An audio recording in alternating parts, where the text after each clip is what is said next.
পুজোর আর হাতে গোনা কয়েকটা দিন, কিন্তু আমাদের এখনও বাজার করা হয়নি। তাতে কিন্তু কোনো অসুবিধা নেই, কিন্তু অসুবিধা হচ্ছে আমাদের বাচ্চাগুলোর।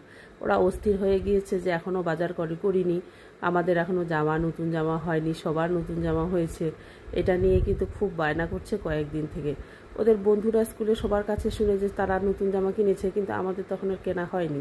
ও বলছে সবার জামা হয়েছে মা, আমাদের এখনও জামা হয়নি।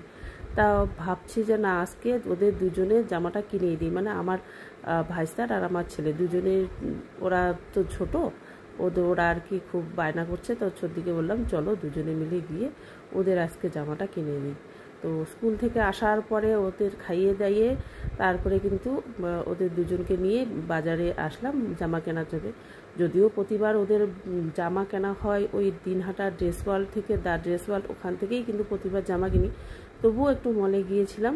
ওদের খুব শখ মলের মধ্যে হাঁটাহাঁটি করবে, একটু দৌড়াদৌড়ি করবে, তাই একটু মলে গিয়ে কয়েকটা জামা কাপড় দেখলাম। দেখার পরে ওদের দুটো করে সেট কিনে আসলাম জুতা কেনার জন্য। ও জুতা দুজনের জুতাগুলো ট্রাই করে দেখছিল কোনটা পায়ে ভালো মতন হয়। দেখতে দেখতে কিন্তু ওরা লক্ষ্য করছিল যে ওই জুতোর দোকানের উল্টো দিকে ওদের স্কুলের যে দাদামণি, হেড দাদামণি, ওখানে দোকানে কিছু একটা কিনছিল। ওদের তো দেখে ভয় যে হ্যাঁ দাদামণি মানে আমাদের দেখলো। তারপরে সব কিছু কেনার পরে বাড়িতে আসলাম। আমার ছেলে আবার এখানে একটু ভিডিও বানাচ্ছিল যে কি জামা কিনলো না কিনলো। ওই তার সাথে কিন্তু একটা স্কুলের জলের বোতল, আবার একটা বলও নিয়েছে। এই ছিল ওদের পুজোর বাজার।